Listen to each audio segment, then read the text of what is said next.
మన పాఠశాలలో national ప్లాన్కి inauguration programme ఉంది అని మనం చేసుకునే ఏర్పాట్లు.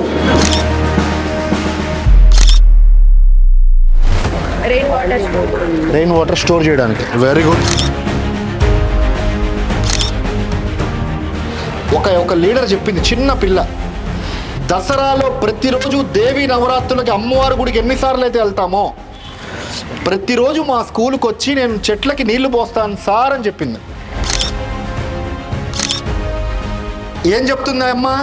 చెత్త దగ్గరికి వెళ్ళదు, రోగాలు వస్తాయని చెప్తుంది. మరి చెత్త దగ్గరికి వెళ్తే రోగాలు వస్తుందని చెప్పిన అమ్మ, నువ్వు తినే చిప్స్ ప్యాకెట్లు కానీ రోడ్డు మీద వేస్తే అంతకన్నా పెద్ద రోగాలు వస్తాయని ఎందుకు చెప్పట్లేదు?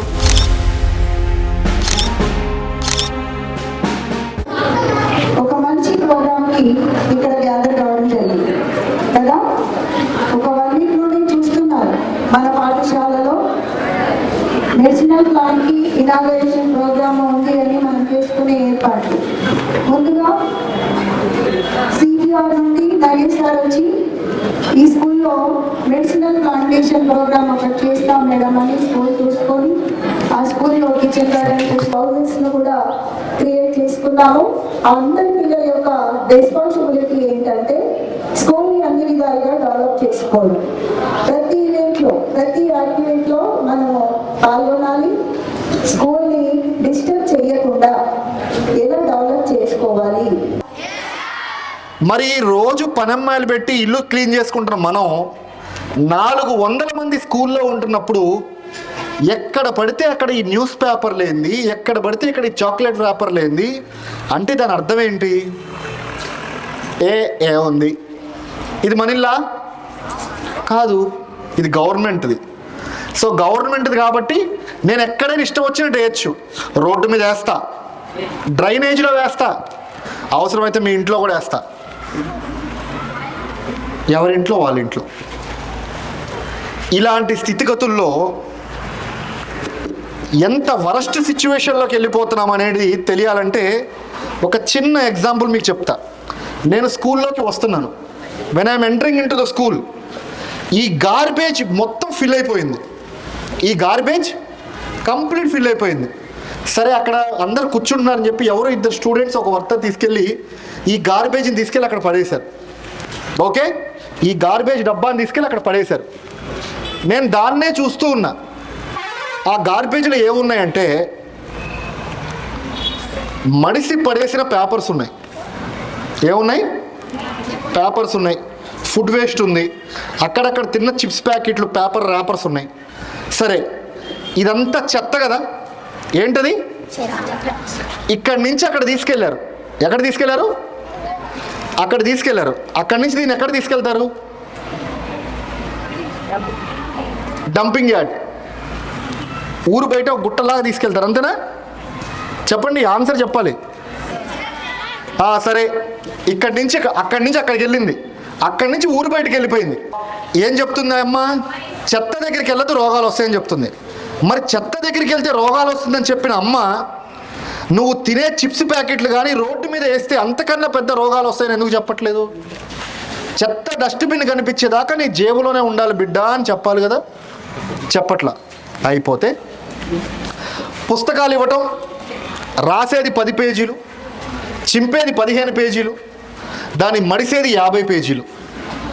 చెత్త తీసుకెళ్ళి ఇక్కడ ఇస్తే ఒకరోజు మున్సిపల్ ఆయమ్మ రాకపోతే సాయంత్రం పూట ఆయమ్మలు కూడా తీసుకొచ్చి చెత్తని కాలుస్తున్నారు.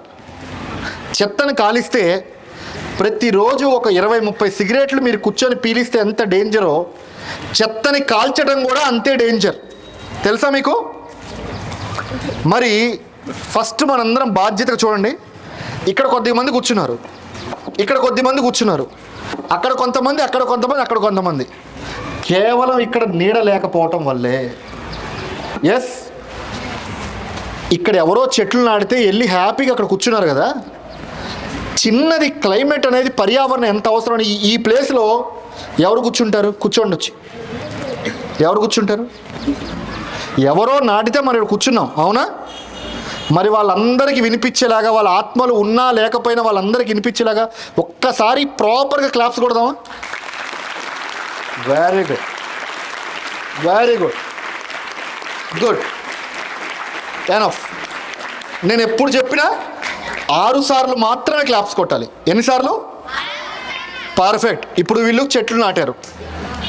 రేపు మీరు 10 ఏళ్ళ సంవత్సరాలు వెళ్ళిపోయిన తర్వాత ఈ చెట్లు కొన్ని వాతావరణానికి, గాలులకి, వీటికి వాటికి ఇరిగిపోతాయి. అవునా? మరి ఇప్పుడే ఇంత ప్లేస్ పెట్టి కూర్చున్నప్పుడు ఈ చెట్లు మొత్తం ఇరిగిపోతే ఆ వాల్స్లో అట్లా కూర్చుంటారు కదా, చెట్లు ఉండవు కదా. అవునా? మరి ఆ చెట్లు నాటాల్సిన బాధ్యత మీ అందరికీ ఉందా? రైట్. ఖచ్చితంగా మనం చెట్లు నాటాలి. దాంతోపాటు అన్నిటికన్నా ముఖ్యంగా చెట్లు నరక్కుండా మనం చూసుకోవాలి. ఎలా? చిన్న పిల్లవాళ్ళు కొన్ని స్కూల్స్లో న్యూస్ వస్తున్నాయి, చెట్లు కొడుతుంటే వెళ్ళి చెట్ల దగ్గర కూర్చున్నారు, ఆ చెట్టు కొట్టకూడదు అని. ఇక నుంచి మన స్కూల్లో కూడా ఎక్కడైనా చెట్లకి నీళ్లు పోయాలి. ఇక్కడ మా మిస్టేక్ కూడా జరిగింది. ఔషధ మొక్కలు ఇస్తే ఆల్మోస్ట్ అందులో 1/4 మొత్తం డ్యామేజ్ అయిపోయింది. ఎందుకో తెలుసా? 3 రోజులు వాటర్ పోయక. నా బాధ ఇప్పుడు ఈ 3 రోజులు వాటర్ పోయకపోతే 1/4 చచ్చిపోయినాయి. రేపు దసరా సెలవులకి మనం ఇక్కడి నుంచి వెళ్ళిపోతే ఒక్క చెట్టుని బతుకుతుందా? క్వశ్చన్ స్టార్ట్ అయింది నాకు. ఉదయం ఒక స్కూల్కి వెళ్ళి అమ్మాయి ఎలారా అంటే ఒక లీడర్ చెప్పింది, చిన్న పిల్ల, దసరాలో ప్రతిరోజు దేవి నవరాత్రులకి అమ్మవారి గుడికి ఎన్నిసార్లు అయితే వెళ్తామో ప్రతిరోజు మా స్కూల్కి వచ్చి నేను చెట్లకి నీళ్లు పోస్తాను సార్ అని చెప్పింది.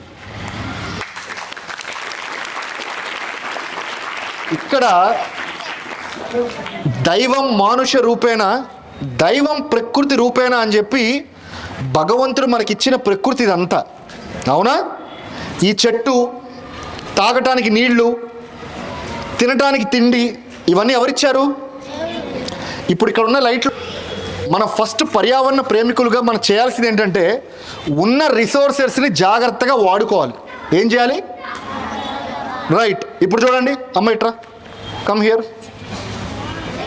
ఓకే, మీ ఇల్లు ఎక్కడ? భరత్ నగర్. ఎంత దూరం ఇక్కడి నుంచి? ఎంత దూరం? కొంచెం దూరం. సరే, ఇప్పుడు ఒక బగ్గు వాటర్ పట్టుకో.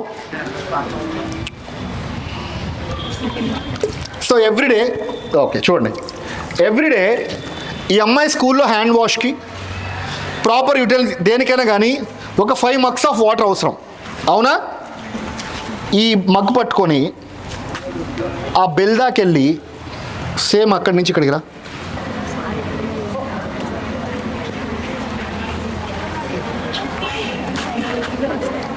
క్లాప్స్ కొట్టండి అమ్మాయికి గట్టిగా.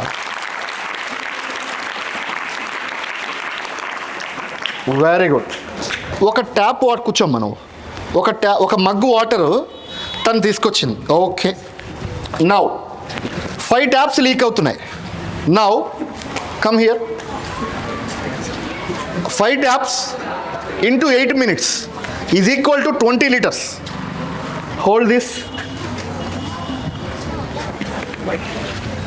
ఇక్కడి నుంచి గేట్ దాకా వెళ్ళి school as well as our students. Thank you. So whatever the foundations you have laid, Yeah. whatever the principles, whatever the information, so we definitely follow your footprints. Definitely. We'll do the pledge. చివరిగా ఒక మాట ఏంటంటే, మహాత్మా గాంధీ గారు ఒక మాట చెప్పారు, మనందరం కూడా ఈ భూమి మీదకి రెంట్ కోసం వచ్చాము, రెంట్ ఉంటున్నాము. సో మనం వెళ్ళిపోయేటప్పుడు మన ఈ భూమి ఎలా ఉందో అలా వచ్చే జనరేషన్కి ఇచ్చిపోవాలి. ఏం చేయాలి? వచ్చే జనరేషన్కి ఇచ్చిపోవాలంటే ఫోన్ ఈ భూమిని మనం చాలా జాగ్రత్తగా వాడుకోవాలి.